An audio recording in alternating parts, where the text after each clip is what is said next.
শুভ সকাল আমার প্রিয় বন্ধুরা, কেমন আছো সবাই? আশা করছি সকলে অনেক বেশি ভালো আছো। আমরাও না বেশ ভালো আছি।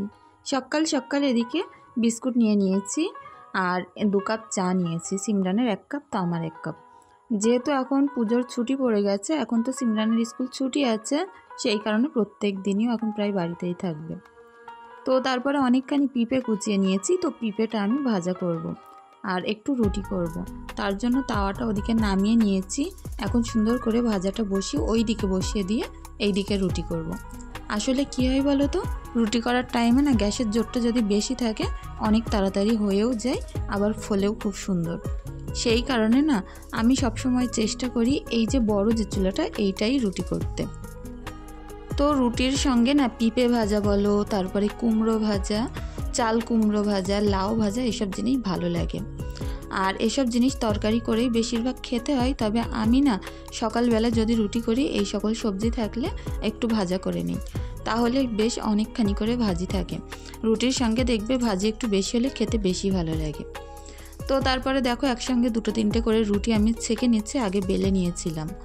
তো সেই কারণেই আর কি, আর আগে এরকম হালকা করে ছেঁকে নিয়ে তারপরে কিন্তু গ্যাসের চুলায় ডাইরেক্ট এরকমভাবে ধরলে রুটিগুলো বেশ সুন্দর ফোলে।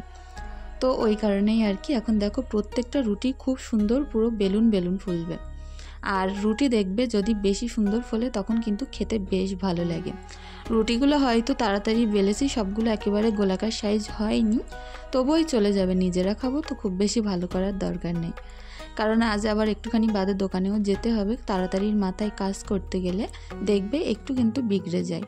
তো আমি যখন লোকজন আসে তখন খুব সুন্দরভাবে ধরে ধরে রুটি বেলি, তখন কিন্তু আবার সুন্দর গোল হয়, কিন্তু যখন তাড়াহুড়োর মাথায় বেলি এরকম একটু ইন্ডিয়া বাংলাদেশের ম্যাপ তৈরি হয়ে যায়। তো যাই হোক, অনেকখানি রুটি আছে আর হাজব্যান্ড এখন দোকানেই আছে। আমি দোকানে গেলে হাজব্যান্ড আবার একটু বাজারে যাবে, ওর অনেকগুলোই কাজ আছে। তো ওই কারণে রুটিটাও বেশি করলাম। তবে কি জানো তো, রুটিটা বেশি করাই আমার নাকি ভুল হয়েছে। এই সংসারে এতটা পরিশ্রম দিয়ে খাটি, তারপরেও ভুলের কোনো শেষ নেই। ভুল তো আমাদের হবেই, মেয়েদের বোধহয় ভুল একটু বেশিই হয়, তাই না? তো রুটি করাটাই আমার ভুল হয়েছিল, কারণ হাজব্যান্ড খেতে এসে বললে রুটি করেছো কেন? আমি ভাত খাই জানো না, ভাত করাটাই তোমার ভালো ছিল। তো তখন ভেবেছিলাম যে নিজের দিকটা চিন্তা না করে হয়তো হাজব্যান্ডের দিকটা চিন্তা করা বেশি ভালো ছিল, কারণ ও না 1টা থেকে 2টো রুটি আর খায়নি। ও রুটি টুটি খুব একটা বেশি পছন্দ করে না, তবে আমি আমার বাচ্চারা খুব বেশি রুটি টুটি খাই। সিমরান ঈশা খায় মোটামুটি, তবে আমার যেন রুটিটা একটু বেশি পছন্দ। তো যাই হোক, সিমরান তো সকালবেলা রুটি বেশি পছন্দ করে, ও রুটি খেয়েছিল, আমি খেয়েছিলাম, শুধু হাজব্যান্ডই খায়নি। তখন এতটা বেশি খারাপ লাগছিল কি বলবো। তো যাই হোক, কিছু তো করার নেই, হয়ে গেছে। অন্যদিন থেকে যখনই রুটি করব চিন্তা করব যে সঙ্গে আর একটু মানে হাজব্যান্ডের জন্য ভাত করতে। তো রান্না শেষে রুটির এই যে গুঁড়ো ধুলো এইগুলো কতটা বেশি বিরক্তিকর সেটা তোমরা দেখেই বুঝতে পারছো, যে রুটি করার পরে রান্নাঘর না মুছলে সমস্ত রান্নাঘর ধুলো ধুলো হয়ে যায়। আর এটা দেখতেও যেমন বাজে লাগে, খুব বেশি কিসকিস করে। আর এখানে আর রান্না করতে মনই বসবে না যতক্ষণ না পরিষ্কার করব। সকালবেলা কিন্তু একবার পরিষ্কার করে নিয়েই রুটি করতে এসেছিলাম, তবে রুটি করার পরে ওই অবস্থা। তো চলো কাজগুলো করতে করতে আমার কিছু বন্ধুদের নাম নিয়ে নেওয়া যাক, কালকে যারা কমেন্ট করেছিলেন। আসলে তোমরা এতটাই বেশি আপন হয়ে গেছো যে রোজ তোমরা যে কমেন্টগুলো করো না, তখন আমি বুঝতে পারি যে আমার ভিডিও কে কে দেখেছে, আর সেটা না মন থেকেও অনেক বেশি ভালো লাগে। পাপটিকে জানাই অসংখ্য অসংখ্য ধন্যবাদ রোজ আমাকে এইভাবে এতটা বেশি ভালোবাসা দেওয়ার জন্য। তুমি অনেক এগো বন্ধু, তোমার চ্যানেলটা আমি দেখেছি, তো এইভাবেই কাজ করো, নিশ্চয়ই একদিন সফল হবে। সেলিনাকেও জানাই অনেক অনেক ভালোবাসা আমার তরফ থেকে। আর নাজনীন বলেছ, আপু আজকের দিনটা কি কোনো স্পেশাল ডে? তো আসলে আমাদের মেয়েদের কাছে কোন দিনগুলো স্পেশাল হয় বলো তো? যে দিনগুলোই নিজের মনে খুশি থাকে, আনন্দ থাকে, অল্প অল্প ছোট্ট ছোট্ট জিনিসগুলো আশাগুলো পূরণ হয়। যেমন ছোট্ট ছোট্ট শপিং করা বলো, ঘরের কোনো ছোট্ট একটা জিনিস কেনা বলো, সেটা হতে পারে রান্নাঘরের একটা খুন্তি, চামচ, বাটি, এরকমও ছোট ছোট জিনিসের ভিতরে আমাদের কিন্তু অনেক সুন্দর সুন্দর একটা করে আশা লুকিয়ে থাকে। সেগুলো যখন পূরণ হয় সেই দিনগুলোই আমার মনে হয় আমার কাছে স্পেশাল। আমার না খুব বেশি বড় জিনিসের প্রয়োজন নেই, খুব ছোট ছোট জিনিসেই আমি অনেক বেশি খুশি হই। তো সেই কারণে কাল যে ওই ছোটো ছোটো কটা জামা কিনেছিলাম ঈশার জন্য, হাজব্যান্ড কিছু পকেট মানি দিয়েছিল, তো তার জন্যই বেশি খুশি হয়েছিলাম কাল। ওটাই আমার কাছে অনেক বেশি স্পেশাল একটা ডে ছিল। শহীদুল মণ্ডল প্রোফাইল থেকে বলেছো কোথায় যাবে, দীঘা থেকে ঘুরে এসে অনেক ভালো লাগবে। তো দীঘাতে এমনিতেও 3-4 বার গিয়েছিলাম, তবে আমার না অনেক ভালো লাগে। আর আমার মনের কথাটাই তুমি ধরতে পেরেছো যে দীঘায় গেলে অনেক বেশি মনটা ভালো হয়ে যায়। দীঘাতেই হয়তো আমরা যাব সেরকম প্ল্যান হচ্ছে। যদি যাওয়া হয় তাহলে তোমরা দেখতে পাবে, আর যদি না যায় তো কপালে যদি না থাকে কিছু করার নেই। এখনও পর্যন্ত কোনো রকম টিকিট আমরা পাচ্ছি না। পুজোর সময় না প্রচুর পরিমাণে ভিড় এখন। যদি টিকিট পাওয়া যায় তাহলে যাব, কারণ বাসে করে যাওয়ার না আমার মোটেও ইচ্ছে নেই। আর ওদিকে কাজগুলো করতে করতে আমার যে ঘর মোছাটা ছিল না, সেটা দেখছি বেশ নাল নাল মতো হয়েছে। তো সেই কারণে গরম পানি দিয়ে অনেকক্ষণ যাবত চটকে চটকে একটু কেচে নেব। বিশ্বজিৎ মধুমিতা বলেছো খুব সুন্দর ভিডিও, অনেক ধন্যবাদ বন্ধু। আর হালিমা বলেছো খুব সুন্দর একটা ভিডিও, এইভাবে এগিয়ে যাও, পাশে আছি বোন। তো এরকমই যেন সবসময় আমি তোমাদেরকে পাশে পাই ওপরওয়ালার কাছে, এইটাই আমার চাওয়া। কারণ এই ইউটিউবে এসে না তোমরা যে আমার এত সুন্দর বন্ধু হয়ে গেছো আর এতটা যে ভালোবাসা দিয়েছো, কখনোই আমি জানতাম না যে এখানে এসে এতটা ভালোবাসা আমি তোমাদের কাছ থেকে পাবো। তো যাই হোক, অনেক ভালো থেকো বন্ধু। আর জ্যোৎস্না কারিগর বলেছো শেষ পর্যন্ত আমার কথাটা হয়তো রাখবে, কোথাও একটা ঘুরতে যাচ্ছ। তো দেখা যাক, যদি কপালে থাকে অবশ্যই বন্ধু তোমাদের কথাটা রাখবো। কারণ তোমরা যে আমাকে এত সুন্দরভাবে যে মোটিভেট করো, প্রত্যেক দিনই বলো যে আপু কোথা থেকে ঘুরে আসো। যে আমার মনটা প্রচণ্ডভাবে অস্থির ছিল, তখনও তোমরা বারবারই বলেছো যে কোথা থেকে একটু কদিনের জন্য ঘুরে এসো, বাইরের হাওয়া বাতাস লাগলে হয়তো ভালো লাগবে। তো সময়টা হয়তো এখন এসেছে, কারণ কি বলো তো, সিমরানের কিন্তু স্কুলটা এখন ছুটি দিয়েছে, বেশ কয়েকদিন পুজোর ছুটি আছে। তো তার মধ্যেই যাব, 2-1 দিনের জন্য যাব, বেশি দিনের জন্য না। কেন বলো তো, আমরা যদি বাড়িতে না থাকি, বাড়িটা ফাঁকা থাকবে, দোকানদারি করার লোক নেই, হাজব্যান্ড যে কাজ করে সেখানেও সে ছুটি নিতে পারবে না। তো সেই কারণেই আর কি হাজব্যান্ডের হাতে 3-4 দিন মতো ছুটি থাকবে। সেই ছুটির ভিতরে যদি টিকিট হয় তাহলে যাওয়া হবে, টিকিট না হলে বাসে করে যাব না, কারণ বাসে করে আমার প্রচুর কষ্ট হয়, বমি পাই। আর সবথেকে বড় সমস্যা যে বাচ্চা কাচ্চা নিয়ে বাইরে গেলে বাথরুমের কিন্তু অনেক বেশি প্রয়োজন, কারণ ওরা না এক জায়গায় বসে থাকতেই চায় না। আর বাসের সিট তো জানোই, যতই বড় সিট হোক না কেন, শুয়ে যাওয়া যাক, বসে যাওয়া যাক, তবে জায়গা কিন্তু অনেক কম থাকে। ট্রেনে যেরকম বড় একটা সিট পাওয়া যায়, নিচেই হাঁটা চলার জায়গা থাকে, বাথরুমে নিয়ে যাওয়া যায়, দরজার কাছে দাঁড়ানো যায়, জানলা খুলে বসা যায়। তো বাসে এগুলো কিছুই হয় না। আর আমার বাস জিনিসটাই না দূরে কোথাও যেতে একদমই পছন্দ হয় না। তো দেখা যাক, যদি কপালে থাকে তাহলে যাওয়া হবে, আর তোমাদের কথাগুলো রাখাও হবে। আর ঘুরতে গেলে অবশ্যই তোমাদের সঙ্গে শেয়ার করব যে কী কী কেনাকাটা করি, কিভাবে ঘুরি না ঘুরি। আসলে কি বলো তো, বেশি কিছু আশা করলে না কপালে থাকে না। এত কিছু আশা করছি, শেষ পর্যন্ত হয়তো টিকিটই হবে না। তো তোমাদের সঙ্গে সেই যে সকাল থেকে বকবক করছি আর কাজ করছি। তো দেখো আমার কাজগুলো কিন্তু প্রায় হয়ে এসেছে। আর এই যে আমার লাল থাকাটা আছে, এটা কিন্তু বেশ ঝুল পড়েছে। তো এখানে এই যে বই খাতাগুলো আছে, এগুলো সবই বলতে পারো সিমরানের বাদ দেওয়া বই খাতা, তবুও ফেলতে পারি না। কেন জানো তো, বছর শেষে একেবারে যখন অনেকটা খাতা হয় তখনই কিন্তু এগুলোর একটা ব্যবস্থা করি। তার আগে এই বছর শেষ না হওয়া পর্যন্ত এই বছরের কোনো খাতা বই আমি কিন্তু নষ্ট করি না, সবগুলো এখানে গুছিয়ে রেখে দিয়েছি। আর ওর যখন প্রয়োজন পড়ে ও আবার এখানে নিয়ে লেখালেখি করে।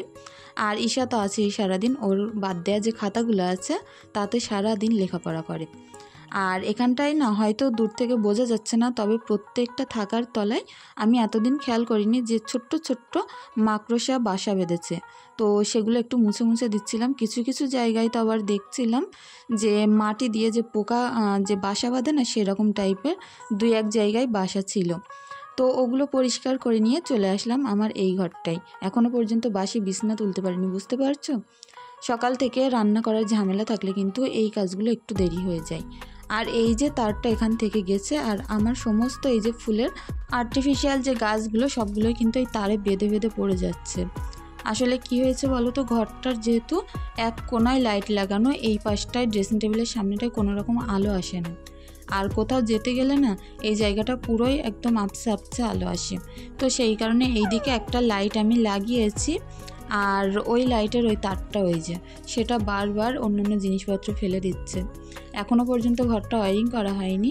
তো আজকে এই বেডশিটটা চেঞ্জ করব। আর বালিশের অরগুলো কিন্তু প্রচুর নোংরা হয়েছিল, সেই কারণে বালিশের অরগুলোই তুলে দিলাম। আসলে কি বলো তো, বালিশের অর না একটু দেরি করে করে তোলা হয়, অতটা বেশি নোংরা হয় না। আর যখন তোলা হয় তখন বেশি দেখি একটু নোংরা নোংরা হয়। বাচ্চা কাচ্চার মাথায় তেল দিয়ে শোয়ানো হয়, তো সেই কারণেই দেখি তেল চিটে ভাব হয়। তো ওগুলো আজ গরম পানি দিয়ে পরিষ্কার করতে হবে, দেখি আজ সময় পাই কিনা, তা নয় কাল করব।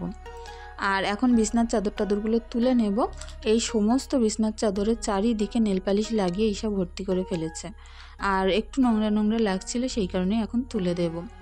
সকালবেলা না একের পর এক কাজ কিভাবে যে দাখিল হয়ে যায় সামনে, নিজেও বুঝতে পারি না।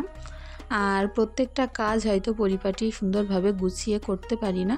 বাচ্চা কাচ্চা ছোট থাকার কারণে একরকম সমস্যা, দ্বিতীয় সমস্যা আমার দোকানে যেতে হয়। এতগুলো কাজ সকালবেলা করে যাওয়া আমার পক্ষে একটু অসম্ভব হয়ে যায়। তবুও চেষ্টা করি সবগুলো কাজ সকালবেলা কমপ্লিট করে যাওয়ার জন্য, তা নয় দুপুরবেলা আমার মাথায় পুরো আকাশ ভেঙে পড়ে। কেন জানো তো, দুপুরবেলা এসে রান্না করার চাপ থাকেই, ঈশাকে ঘুম পাড়ানো, খাওয়ানো সব কিছু মিলে অসম্ভব একটা ব্যাপার হয়ে পড়ে। তখন যদি এই সকল কাজগুলো করা না থাকে খুব অসুবিধায় পড়ে যাই আমি।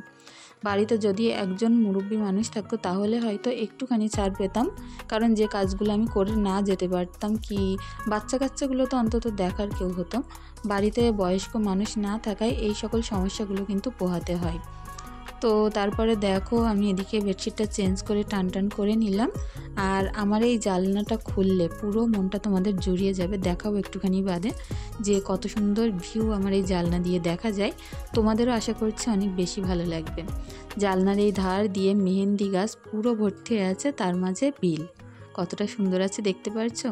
খাটটাও তো টান টান করে গোছানো হয়ে গেল। আর এখন সুন্দর করে বালিশ কাতাগুলো সরিয়ে রেখেছি, যেগুলো মোটামুটি খাটে রাখলে মানাবে।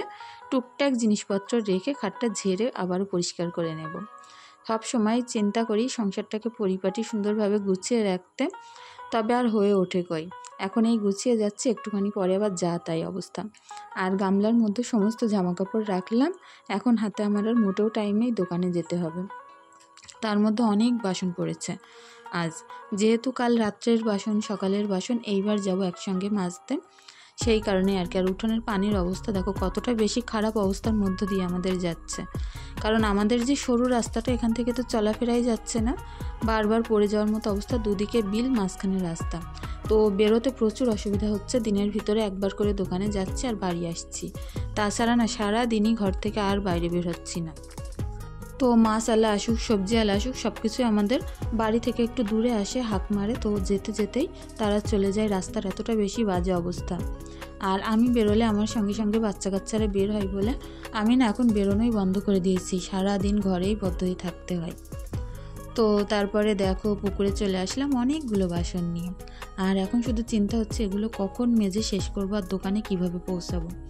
এতগুলো বাসন ঘরে মাজা কখনোই সম্ভব নয়। আর বারবারই আমি বলি, প্রত্যেক দিনই, তোমরা হয়তো জানো আমার বেসিনটা ছোট হওয়ার কারণে খুব বেশি অসুবিধা হয়, তো সেই কারণেই বারবার এই পুকুরে নিয়েই আসি। আর এমনিতেও খোলামেলা জায়গায় কাজ করতে আমি একটু বেশিই ভালোবাসি।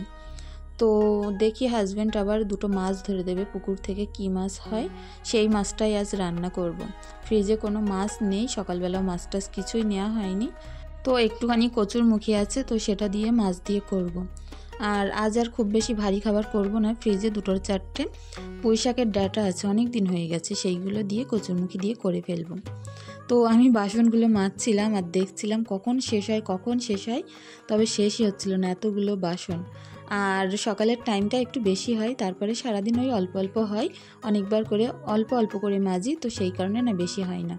রাত্রে যে যতই চেষ্টা করি কম বাসন নোংরা করব, তবে কিভাবে যে এতগুলো বাসন হয়ে যায় আমি বুঝেই উঠতে পারি না। আসলে দুধের পাত্র থাকে, দুটো পাত্র, সকালবেলা একবার দুধ দেয়, বিকালে একবার দুধ দেয়, তো দুটো পাত্রে করে আলাদা আলাদা করে জাল করি। আবার তার সঙ্গে ফিটার আছে, আবার সন্ধ্যেবেলা ঈশাকে খাওয়ানো, সিমরানের যে গেলাস থালা হাবিজাবি হয়, সন্ধ্যেবেলার টিফিনের জিনিসপত্র সবগুলো এই সকালেই একসঙ্গে মাজা হয়। কিছু কিছু দিন চেষ্টা করি রাতে মেজে শোয়ার জন্য, তবে ওই বেশি বাসন বেশিনে কোনো কাজ করা যায় না, সেই কারণে রাতে মেজে শুতে পারি না। তো তো যাই হোক প্রায় এখন শেষ, আর মশাও বেশ লাগছিল এখানে। আর রোদ্দুরটা না আজকে নেই বলতে গেলেই চলে, প্রায় আপচা আপচা আসছে আবার চলে যাচ্ছে, তবে গরমটাও বেশ ভালোই লাগছিল এখন। আর যত বেলা গড়াচ্ছে তত দেখছি গরম বেশি লাগছে, রাতে করে না এতটাই বেশি ঠান্ডা লাগছে যে দুটো করে কাঁথা নিলেও না বেশ ঠান্ডা লাগছে। আমাদের বাড়ির চারিদিকে পানি, তো রাত্রিবেলা শুলে প্রচুর ঠান্ডা লাগে। দিনের বেলা যতই গরম হোক যতই যাই হোক না কেন, আর রাত্রিবেলা ভালোই ঠান্ডা লাগে। তো যাই হোক মোটামুটি এখন আমার বাসন মাজা কমপ্লিট। তো তারপরে আবারও দেখা হবে তোমাদের সঙ্গে দুপুরবেলা। তো এখন বাজে কারেক্ট 2টো। আর প্রথমে আমি ঈশাকে খাইয়ে গা ধুইয়ে ঘুম পাড়িয়ে দিয়েছি। এবার যেতে হবে রান্না করতে। তো কার আর ভালো লাগে 2টো পর্যন্ত এনার্জি কার থাকে বলো? সকাল থেকে সমস্ত কাজ করে দোকানে যাওয়া, দোকান থেকে এসে আবার বাড়িতে এসে রান্না করা, তো এরকমভাবে চলতে থাকে যতক্ষণ দোকানদারি করি। হাত পায়ের মুঠে বিরাম থাকে না, পা দিয়ে চলতে থাকি, মাল আনতে থাকি আর হাত দিয়ে মাপতে থাকি। তার মধ্যে ঈশা তো আছেই, প্রচুর বেশি জ্বালাতন করে। সব মিলিয়ে খুব একটা অস্থির অবস্থা এই দুপুরবেলার টাইমটাই আমার। তো এক ভাগের মধ্যে রান্নাটা শেষ করে ফেলবো। আর আমি গিয়ে দোকানে বসেছিলাম হাজব্যান্ডের কিছু কাজ মিটিয়ে এসে, হাজব্যান্ড আবার আমার সঙ্গে চলে এসছে। তো ও ওদিকে পুকুরটা পরিষ্কার করছিল, আর এদিকে আমি রান্নাটা সেরে ফেলছিলাম। একটু তাড়াহুড়োর মধ্যেই আছি বলতে পারো, বেলা তো অনেকটাই গড়িয়েছে। এখন যদি ঢিলিমিশি করি তাহলে আরও বেলা হয়ে যাবে। তো পুকুর থেকে যে মাছগুলো ধরেছিল সেইগুলোই নুন হলুদ মাখিয়ে নিতে নিতে প্রচুর বৃষ্টি, এখন বৃষ্টি দেখতে পাচ্ছ, রান্না করছে আর ঝিমঝিম করে বৃষ্টি হচ্ছে। আমার তো বৃষ্টি অনেক ভালো লাগে, শুধু আমার রাস্তার কারণে বেশি ভয় লাগে। মনে হয় এই যে আবার বৃষ্টি শুরু হলো, আবার রাস্তাটা অনেক বেশি পুড়ে যাবে, চলাফেরা করব কি করে, বাইরে বের হবো কি করে, শুধু এই চিন্তা। তা নয় যদি খুব বেশি মেন রাস্তার ধারে বাড়ি হতো, সারাদিন বৃষ্টি হলে অনেক ভালো লাগতো। বৃষ্টি দেখতে যতটা না বেশি ভালো লাগে, সব থেকে বৃষ্টির টোপগুলো যখন পানিতে এসে পড়ে অনেক সুন্দর লাগে। যখন পদ্ম পাতার উপরে টপ টপ করে বৃষ্টির পানি পড়ে, দেখতে বেশ ভালো লাগে। অনেক সময় তো আমি জানলার কাছে গিয়ে বসে থাকি 10 মিনিট 15 মিনিট, দেখি, খুব বেশি আনন্দ পাই আমি এতে। তো যাই হোক দুপুরের রান্না শেষ করে এখন ঈশাকে খাইয়ে নিচ্ছি। এখনও বলতে পারো তাড়াহুড়োর মধ্যে আছি, কারণ এখন যাব ডাক্তার দেখাতে, যে গাইনি ডাক্তার দেখাবো। যেহেতু আমার বুকে একটু সমস্যা হচ্ছে সেই কারণে যাব ডাক্তার দেখাতে। তো ঝটপট ঈশাকে এখন খাইয়ে দেব। আমি অল্প দুটোখানি খেয়েছি, আর হাজব্যান্ডকে খাইয়ে ও কিন্তু গুছিয়ে নিয়েছে, আমাকে বারবার তাড়া দিচ্ছিল যে গুছিয়ে নাও, 4টের সময় ডাক্তারবাবু আসবে। তো 4টে 10-15 আমরা ওখানে গেলে হবে, আমাদের টিকিট হয়েছে 26 নম্বরে। তো এদিকে ঈশাকে আগে গুছিয়ে দিয়েছিলাম, তারপরে আমি নিজে গুছিয়েছিলাম, খুব বেশি গোছাইনি, শুধু চুড়িদারটা পরেছি, পরেই এখন চলে যাব। তো যাই হোক মোটামুটি আমারও গোছানো কমপ্লিট, এখন আমি সুন্দর করে চলে যাব। তো আজকের ভিডিওটি এখানেই শেষ করছি। সকলে অনেক ভালো থেকো, সুস্থ থেকো, ধন্যবাদ।